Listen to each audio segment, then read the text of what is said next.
Hey everyone, welcome back to the channel. Mark here with the Better Mark, and happy Sunday, Sunday fun day. Let's get into it. We're gonna have a little bit more fun in this video because we're gonna change things up a little bit.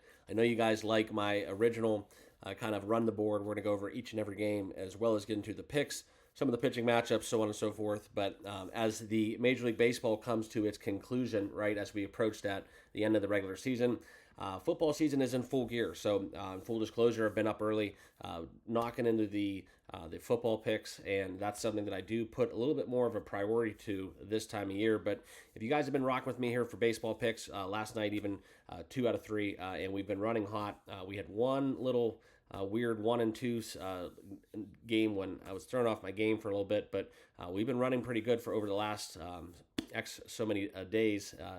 It's been a pretty good run, but we're not going to end the run. So I do want to let you know because some of my views are actually kind of starting to shift. I'm seeing that where people just want more football content right now, and that's why we have things like the Discord. That's why we have Twitter, because I still stay involved with all sports on those platforms. But I want to get into the games today. It's a full slate, and quite frankly, there's a lot of big games. Sunday Night Baseball is something I'm looking forward to, so we're gonna have to have multiple TVs on that front. But I do want to share with you guys kind of what we're doing today. I'm so used to giving out 3 to 6 picks, kind of what I'm betting from an individual sense. I like a lot of games today, but I got to be honest with you, the numbers are kind of all out of whack. The money lines are kind of getting to that point where teams start giving up. You start seeing more lopsided pre-flop numbers. So when you get these kind of lopsided, huge advantages within pitching matchups, you do see some funky numbers. So I do want to talk to you about that, and we're going to kind of do it in a form of a money line parlay, where we're just going to have that as the best bet for the channel today. We're going to take 4 money line favorites, and we're going to put them together because I do like them all in this spot. I'm going to talk about those games, and I do like these games individually. They would be run line candidates, truthfully.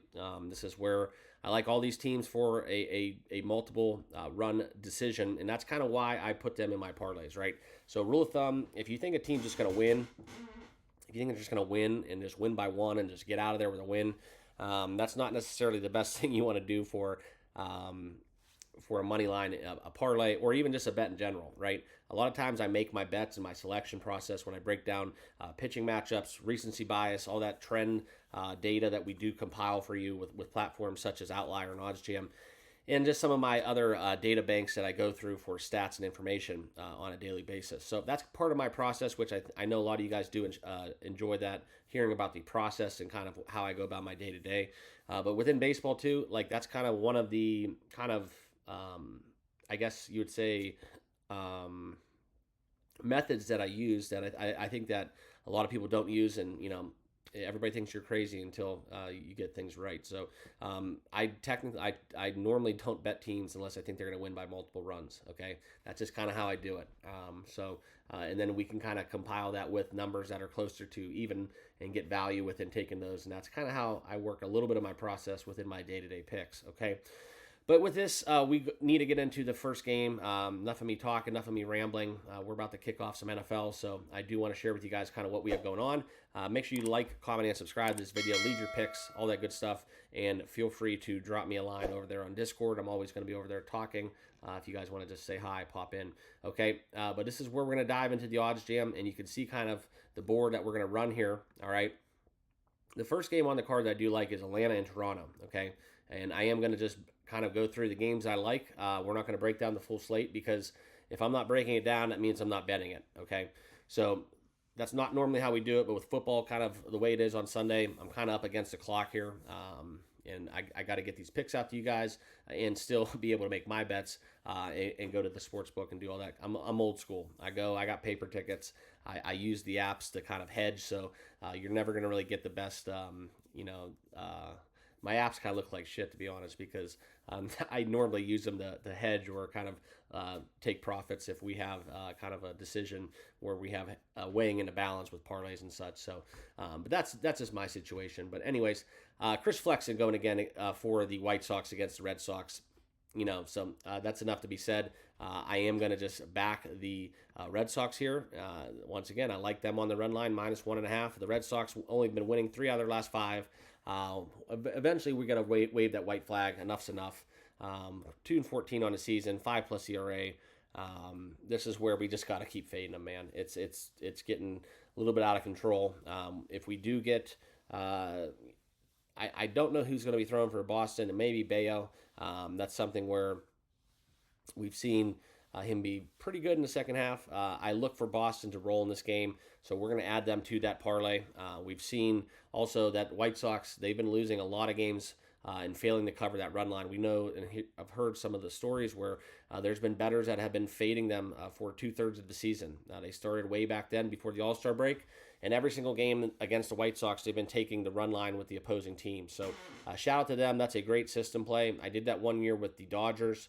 Actually, 2 years I did it. I did the next year where I just took the Dodgers blindly every game -1.5, and that cashed at a very, very high rate. So something that goes into baseball. Why I like baseball, it makes it different than other sports. Okay, so we will be taking Boston in that parlay. Also, the Braves. We're back in sale against Yariel Rodriguez. I just think this one's a no-brainer as well. And a lot of times it does scare me, but Braves at home, Truist Park, let's get the job done. Chris Sale, 16-3 on the season. Most likely going to be that Cy Young candidate. Have a nice little futures play with him. I think it was 8-1 to win the Cy Young there, so let's hopefully get that done. Him and Lugo were kind of my picks early on in the season. I hate betting futures markets for Cy Youngs, but it's a fun little market to dabble in. So taking the Chris Sale-led Braves, let's get the win here. Got to get a money line winner here and move on. But I will be taking the Braves in this spot, and this is kind of what I'm alluding to, guys. You can't really make money betting -250s in baseball, but we can put them all together today. And this is an outlier day. It's a weird day where this allows for it. We're gonna have one bet that's going to kind of turn the tides for us, but we have, and it's going to all weigh in the balance of that. But it's going to be a value play that I like, and that's kind of where we all come together, and that's why we find our value with this parlay. But we will take the Red Sox and the Braves to start it off. 2-team money line parlay. I'm sorry, it'll be a four-team money line. Oh, excuse me. Cheers. More coffee. This is what happens when you have kids and you wake up at 4 crunching numbers for football season, as well as fantasy too. It gets kind of crazy. I'm not gonna lie. Thank God I have like my own kind of house to do this in. It's kind of detached from my main house. But anyways, so those will be the two of the first 4 legs within the Braves and the Boston Red Sox. Also, yesterday we did take that nrfi within the Nationals Pirates game. If you guys want to do it, go back to it, man. Patrick Corbin, Jared Jones going. I like it. It's going to be a little chilly there in Pittsburgh. So if you want to go back, this is kind of the matchup I love playing nrfis in, Washington and Pittsburgh. That's a little sidecar to go with your main course here. But I'm going to save kind of what we're doing too within the kind of the leg of that parlay that's going to weigh it all in the balance. But the next game that we're going to get into will be the Mets, okay? The Mets have been one of the hottest teams in baseball. Unfortunately, we see kind of what's happened with Jeff McNeil out for the season. That's a devastating loss. But the Mets have been on an outstanding tear. You look at kind of their win streak. Never bet against a streak to end, and they've won, I think, 9 out of their last 10 in a row. So beating Cincy 4-6 or 6-4, and then 4-0, blanking them, and then now we get the likes of the Mets here. So -189, a little bit of value. We see the overwhelming support is on the Mets in terms of the bets, so that's never really a good thing, but it's still in our direction, our favor, and -189 really juices this one up. So simply put, we're just going to not bet against the streak to end, and I do like the fact that Severino's pitching against Julian Aguilar. Aguilar has a 6+ ERA. That's a really good matchup, so that will be the third leg of the moneyline parlay. And then the last one where it's all going to come down to, I thought about Seattle fading Miles Mikolas within Luis Castillo. I like that in a straight-up moneyline bet. But Seattle on the road, a little bit shaky, but getting Seattle -120 poses some great value. So that's another kind of sidecar to go along with the main course, like I was saying. But we are going to add the Phillies into this. Okay, the Phillies -123. I know they're throwing out Seth Johnson. It's not going to be something where we have a lot of data to go off of. We're not going to really like this, but this is purely a play off the fact that the Marlins came out. Gave the Phillies their first loss after winning 4 straight.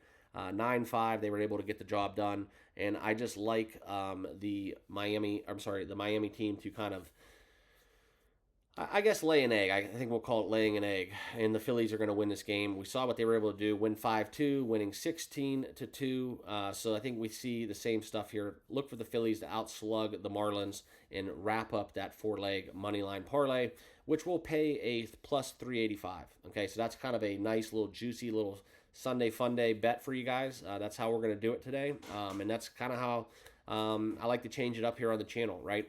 We've been running hot, just picking individual winners, and let's have some fun. Let's throw a unit at a little plus 385. Go find your boosts. There are a lot of boosts that you can find. Also, that's a great benefit of oddsjam, where you can click on the thing where it'll show you best boosts available. So that's kind of where we're at, plus 385 within that money line parlay. Okay, and then the last game I do want to kind of conclude talking about Dodgers Indians. That's a nice one at 410. A little bit of a kind of Detroit flavor here with Jack Flaherty going.